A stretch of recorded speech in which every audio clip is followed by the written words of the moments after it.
Good evening and welcome to Chicago Tonight. I'm Brandis Friedman. And I'm Paris Schutz. Our top story tonight. Together, we can build a better, stronger, safer Chicago.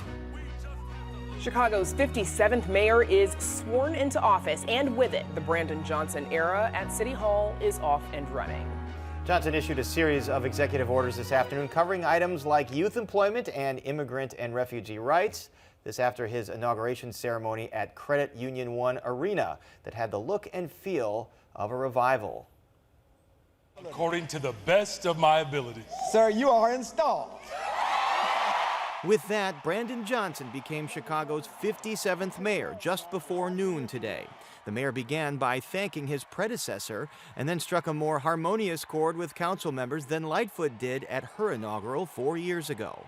Now, we won't always agree, but I won't ever question your motives or your commitment, and I'll always do my part to find common ground. Johnson began his day visiting sites like Michelle Clark Middle School in Austin, where he resides. His speech clocked in at nearly 40 minutes and repeatedly made reference to his belief in the soul of Chicago. While humbled by his unexpected victory, he said he's prepared for the challenges ahead. We have a structural deficit, and we have to invest in people. And we have to do that without breaking the backs of working people with fines, fees, and property taxes. Among Johnson's immediate tasks, finding shelter for migrant arrivals without alienating longtime residents who complain of a lack of resources in their own communities. We must reject a zero-sum formulation between investing in those who have been here for decades and supporting those who have been sit here on a bus even this morning. We can do both, Chicago. Johnson also promised to reopen shuttered city mental health clinics, a new approach to public safety, and paid tribute to recently slain Chicago police officer Ariana Preston. She believed that through public service, she could be a conduit for justice. Observers packed UIC's Credit Union One Arena for the ceremony, which also included the swearing in of a diverse city council that welcomes 13 new members. Onlookers gave Johnson high marks for a hopeful and powerful inaugural speech, but acknowledged he can't tackle the city's problems alone. It's on all of us. We make the big mistake too often if we elect somebody from president to governor to mayor, and then we want them to go do it. We all sit back. Ain't gonna happen. The values that he has on not raising levies and investing in neighborhoods are the same as a lot of people in the business community which want growth, and they also don't want property taxes. He's not going to be an extremist. He's not going to run Chicago into the ground. He, in fact, is trying to rebuild Chicago, and the way to do that is it's got to be everybody in and nobody out. Whether you live in Jefferson Park or Morgan Park or McKinley Park or Gage Park or in Humboldt Park, I'm talking about a revival in the city of Chicago. The ceremony also included a roof-raising performance from gospel star Karen Clark Sheard. Now, the mayor has spent the remainder of the afternoon greeting well-wishers, as is custom, in his fifth-floor office. And Paris, now, of course, we've got more on the inauguration of new Mayor Brandon Johnson and his vision for Chicago moving forward. Is our Spotlight Politics team. Joining us in the studio are, of course, Paris, right here, Heather Sharon, and special guest sitting in with the band today, WBEZ's Alden Lurie. Welcome, Alden. Plus, Amanda Vinicky is with us in Springfield. Thanks, everybody. So, Heather, let's start with you. What is your initial assessment of Johnson's speech, both in tone but also in his message? Well, his message really tried to paint a picture of a Chicago that can come together to fight the real serious problems that it faces. And he did that by rhetorically sort of talking about what he called the soul of Chicago. And he sort of painted this picture as that's what makes Chicago special, starting with the Potawatomi tribe to the downtown skyscrapers to sort of the elotes on 26th Street in Little Village. And he said that we are all Chicagoans, that what divides us is not greater than what unites us. And if we pull together and stop focusing on what we don't agree with, we can get more done. That essentially is his pitch for his time in office. And if he's able to do that, that will make him successful. It is a big, big task, though. Alden, what did you see as some of the key themes, and who is he talking to in this speech? I mean, he's talking to, I think he said very directly, I'm talking to all Chicagoans. But he did call out some very specific Chicagoans, and those are folks who are in positions of authority. He talked about people that are going to be part of his team, but also people who are on the council, people who are within CPS, folks with the CTU, that we all have to come together in order to make this thing work, that he can't get all of this done on his own, that he's going to need the help of others, even down to their expertise and other kinds of skills and talents that they can provide. Called out a lot of names by first name, saying, you know, it's not a call out, it's a call in.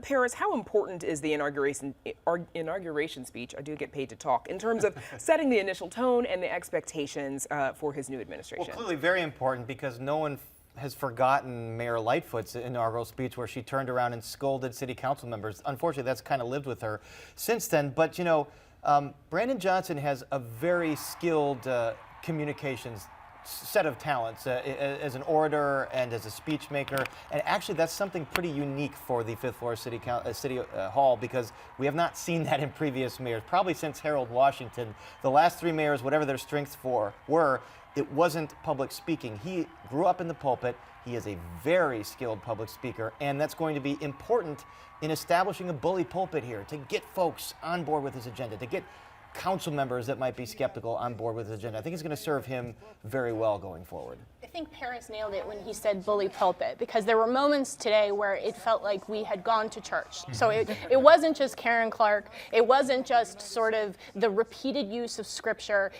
This was an event that was clearly rooted in Chicago's Black church. And it was sort of that tradition of sort of pulling together and fighting for justice. This is where the civil rights fight was fought, and sort of calling on that sort of our institutional memory to sort of focus on these problems. But he also made it clear that he's not just talking to the people who have been here for generations since the Great Migrations. He spoke several times about the crisis of asylum seekers that we're facing today. Yeah, definitely bringing the crowd to its feet a number of times during that speech. And Paris, you know, something that you referenced, you know, I think it's generally agreed that Mayor Lightfoot calling out city council members the way she did during her inauguration speech did not help her going forward. But here's how Johnson talked to his new city council colleagues today.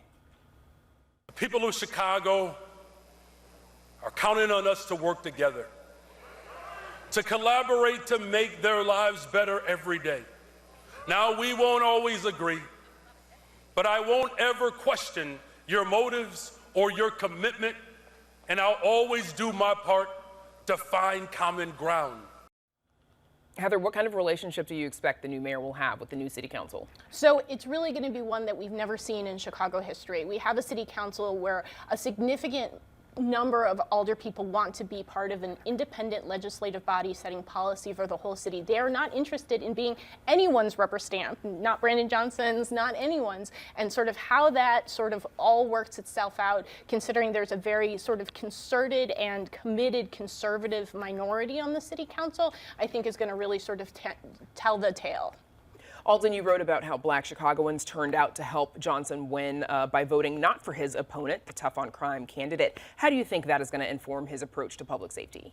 I mean, I think he's going to have the approach that he has articulated along the campaign trail. And we saw a little bit of that in the aftermath of what happened downtown in mid-April, where he came out and talked about not essentially demonizing young people, for which he did kind of catch a little bit of heat for. So I think we're still going to see him talking about a lot of progressive methods, trying to get at root causes and not necessarily a sledgehammer type of approach, tough on crime, harsh penalties, so on and so forth.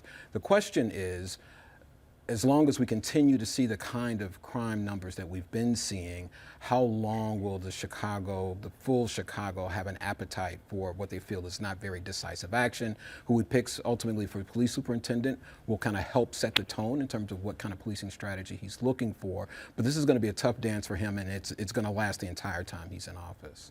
He also talked about the need for greater resources for Chicago public schools. Our schools call out for more resources to fulfill their mandate of providing every single child in our city with a world-class education that meets their specific needs. And despite the trauma these challenges produce, too few can rely on the consistent access to mental health care that they desperately need. So, of course, he's talking up the progressive agenda in which childcare is available for all, world-class schools in every neighborhood, reopening mental health clinics, which he's talked about before. But he said he's not going to raise property taxes, Paris. How's he going to pay for all of this? Well, that's going to be the $400 million question or whatever, the $16 billion question, whatever the city of Chicago's budget is. Yeah, well, it's going to be difficult because Governor Pritzker's already thrown cold water on one of the ideas he campaigned on, transactions tax for LaSalle Street financial exchanges, and those exchanges said, if you do that, sayonara, we're not going to stay here. Very unlikely that's going to happen. He's also talked about an extra real estate transfer tax on properties over $1 million to help fund homelessness. Perhaps that has a better chance, but the math here still doesn't add up. There's still going to be a ton more revenue needed for these priorities, reopening mental health clinics, as Heather reported, and then negotiating that new CTU contract. And it's not necessarily raises they're looking for. I mean, they are looking for that, but also more staff members, more counselors, more music teachers. It's going to take money. Those wraparound services that they often talk about, housing children who are unhoused and their families. He also talked about the issue of violence and policing, referencing the deaths of Adam Toledo and police officer Ariana Preston. Tears of Adam Toledo's parents are made of the same sorrow as the parents of Officer Preston's parents. Heather, what did Johnson say about how he would address the issue of public safety? He said essentially that the same violence that claimed Adam Toledo's life claimed Ariana Preston's life. And that is an open wound right now in the city of Chicago as we all mourn her death. And I think there was a little bit of a gasp in the crowd when he said that, because I think we do not often think about those deaths being linked. We think about those deaths being sort of in diametric opposition to one another. You're either somebody who is a police officer or somebody who's running from the police officer. And Johnson has set no small task for himself to try to bring the city together to recognize that we all suffer for each of those deaths, and we all have a responsibility to solve the violence that is at play here. And especially parents. The parents of Adam Toledo lost a young teenage son. The parents of Ariana Preston lost a very promising and wonderful daughter. And parents mourn the same however your child was lost. I want to bring in Amanda Vinicky here because she's got the view in Springfield, of course. Amanda, is the new mayor going to find a very receptive audience in the General Assembly if he should ask for funding for Chicago Public Schools or mental health clinics? He's made known that he wants those things to be coming from the General Assembly. I do think that he's going to have somewhat of a receptive audience. You had session today, in fact, starting quite late because you had many of the power players, the legislative leaders, the governor, a lot of the Chicago contingents at the inauguration, at the speech. They want to be there for it. And from a couple that I spoke to said they really appreciated what they heard, that those oratory skills that were on fire were welcoming to their ears. That said, it's a matter of money here in Springfield as well as in Chicago. So just because he makes the asks, I don't think it is going to necessarily be easy at all for lawmakers to go ahead and give them, especially because while Chicago does make up a great portion of the House and the Senate, there are legislators from all over. And so they are constantly going to be fighting for money for their districts, for their towns, for their schools that likewise need and want more funding. Can I add in that Johnson's already been in Springfield lobbying, and then CTU President Stacey Davis Gates went together with CPS CEO Pedro Martinez to lobby for more funding for CPS. So he's always trying to lay the groundwork for that. Mayor Lightfoot did not have a great record of achievement in Springfield. She did get a few things like the casino, but Johnson knows he's going to have to improve on that to get the priorities he wants. Although we've got a minute left, how challenging do you think it's going to be to meet or at least manage expectations, for his progressive supporters when the budgetary realities hit? Yeah, I think progressives in Chicago have been waiting for a very long time for a lot of the things they've been asking for. If they don't happen overnight, I don't think they're going to jump ship. But there is going to be pressure for him to deliver on some of the things that he's promised.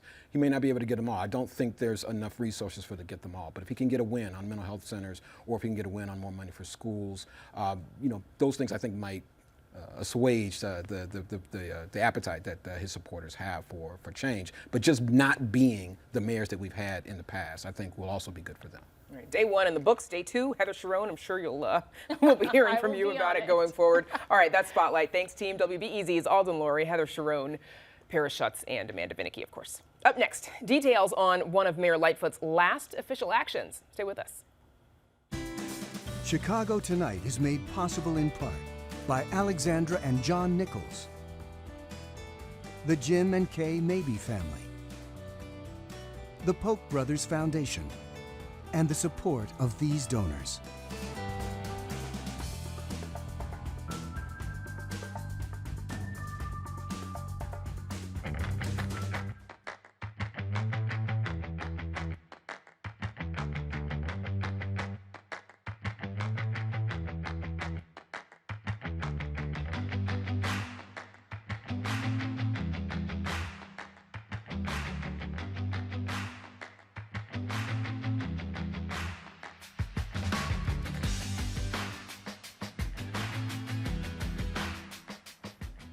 And now to some more of today's top stories. A Chicago police officer killed more than a week ago will be laid to rest this week. CPD says visitation for Officer Ariana Preston will be held tomorrow from 3 to 8 p.m. at the Blake Lamb Funeral Home in Oak Lawn. Then, on Thursday, her funeral will be held at Trinity United Church of Christ at 10 a.m.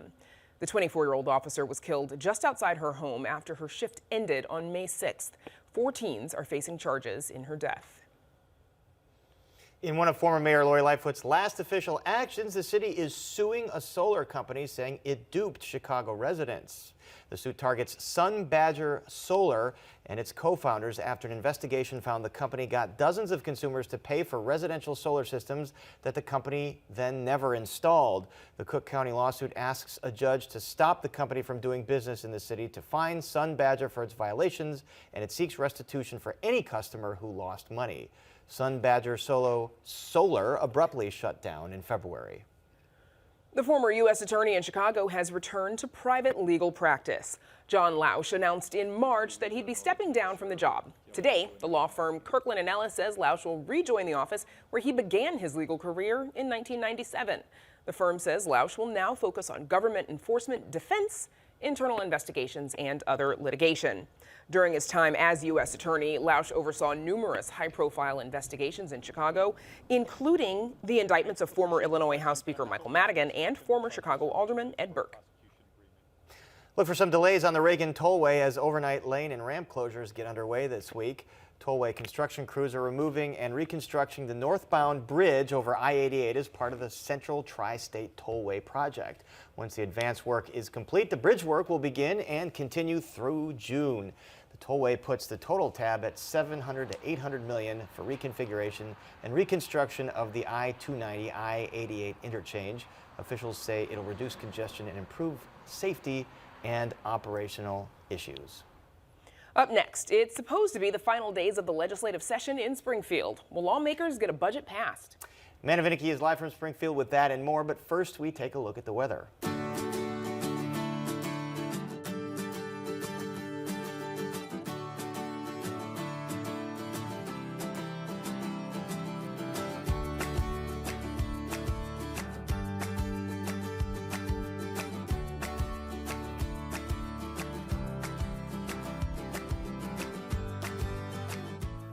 As you well know by now, the Mayor Johnson era is beginning to take shape at Chicago's City Hall. And in Springfield, the business continues as well, with lots of things on the agenda of lawmakers. And the governor and Amanda Vinicky will be covering it all this week. Amanda joins us now from Springfield. It is the last week of the session. Amanda, what has to get done? The last week of the scheduled legislative session anyway, Paris, and what has to happen before lawmakers go home is the passage of a budget. And that is because we learned during that historic budget impasse just how crucial it is for ratings agencies that don't look kindly when Springfield doesn't have its act together and it comes to fiscal planning, and also for the many entities, be it state employees, be it not-for-profit organizations, be it daycares, you name it, hospitals, that all are waiting to hear how much money is going to be coming their way from the state of Illinois. So that budget is really the crucial item for passage. Are there any hurdles that you see, Amanda? I mean, Democrats have supermajorities. The Democratic governor, you'd think that they should be able to get their budget through pretty easily, but will that be the case? But of course there are hurdles. Yes, Paris. For starters, you always have, particularly in times like now when money is relatively flush, demands outweighing the funds that are available. And so you have a whole lot of groups that are asking for more. And eventually, yes, those outstrip the funds available. And that could be everything from, in a big hot point and a touch point right now, is funding of a program that provides Medicaid, so healthcare really, it's Medicaid style, to undocumented residents of Illinois. You also have other reimbursements for healthcare with agencies asking for increases there. You have the governor talking about his programs to fund more of pre-K programs for students across Illinois. Education is always one. So that is further complicated because recent numbers do have, including a report from the Commission on Government Forecasting and Accountability that is a nonpartisan entity run by the state of Illinois, that is showing revenues are beginning to slip. That bump where we saw increases in the revenue coming into state coffers, that's beginning to go down. So you do have a far more complicated picture. The next few budgets might be very difficult. Amanda, we talked about the asks made by Mayor Johnson. What are you hearing from legislators down there about their willingness to play ball with the city? Well, so Paris, as you noted, Mayor Johnson did make a visit before his inauguration to Springfield, shook some hands, took pictures right up here in the chamber that I'm standing at now with legislators, had a joint address before the House and the Senate. That said, I've talked to folks that say they just got a list of specific asks from the mayor, and we're talking dollar amounts here, last week. That's pretty late, even though, yes, budget negotiations are still ongoing. When you have asks of the magnitude that Johnson has, for example, between $80 and $250 million to help out with the asylum seekers, that's really tough to work into the budget at this late hour. All right, we know there's a lot of other priorities down there beyond the budget, including apparently there's a new proposal for the Bears, so we're going to have to get more into that later this week because, Amanda, you are going to be there in Springfield the remainder of this week, and we will hear from you tomorrow as well as every other day. We look forward to it. And Brandis, we go back to you. Paris, last fall, artist Amanda Williams, along with friends and neighbors, reclaimed a portion of the Washington Park neighborhood. Together, they planted 100,000 red tulip bulbs in the footprints of nearly 24 buildings and homes that once stood there. The project, titled Redefining Redlining, is now in full bloom around the intersection of 53rd and Prairie Avenues. It's meant to represent the intrinsic value and beauty in Black communities. Here's more from the artist. Just from a color standpoint, red is always going to be arresting. And, you know, to get very dorky, it's the complement of green. So, you know, in a field of green, that red is the color that's going to pop the most. So just from an aesthetic standpoint, you know that it will always work. And then from a conceptual standpoint, it was, you know, it was a must to kind of emphasize the idea of redlining and give people other images to think about in relationship to that term. Sometimes I'll come upon a vantage point of it that I didn't expect or didn't realize intersects with it. So I'll pull over, I'll stop, and someone will say, "Can you believe it?" Or "Isn't that beautiful?" Or "I love that red that you can see in the distance." And I had a woman yesterday actually come and introduce herself and say, you know, "I walk out of my door and I see this and it just changes my whole day." It's a cross section of private and public ownership. The city has several parcels that are kind of interspersed. There's different owners of, you know, along that intersection. You know, it hasn't been improved upon thus far. I don't really see any rush on any of their parts to develop it, but there is an ephemerality about it that then also means if that were to happen, do people feel empowered to push back in a way that they wouldn't had something just started this spring? You know, we got a lot of comments from people saying, "We put a sign up finally." I was kind of resistant, but that kind of explains the project. It was just so tight and on point. Neighbors assumed that it was a development company. And it's like, no, it's just me. You know, they said, "Well, who do you work for?" It's like, just me. So that's also really interesting to think about who people think good things are for, who is good design for, who are interesting art projects for, who is beauty for. You know, like this answers that, but it also brings to the fore that people still feel a discomfort or still feel a suspicion, rightfully so, because they've spent their whole lives being lied to or disappointed or not invested in. So this is one tiny step that then needs the proof, right, of coming back and coming back and coming back. And then we can start the conversations about how to improve these conditions. Those tulips are brilliant. Williams also developed a robust set of educational resources related to this project, all available for free download on the project website. You can find more on that on our website. That is our show for this Monday night. Please join us tomorrow night at 5:30 and 10. A look at the lobbying blitz around a push to tighten rideshare safety standards. And Amanda Vinicky has another live report from Springfield as the spring session comes to an end this week. Now, for all of us here at Chicago Tonight, I'm Brandis Friedman. And I'm Paris Schutz. Thank you so much for watching. Stay healthy and safe, and have a wonderful evening.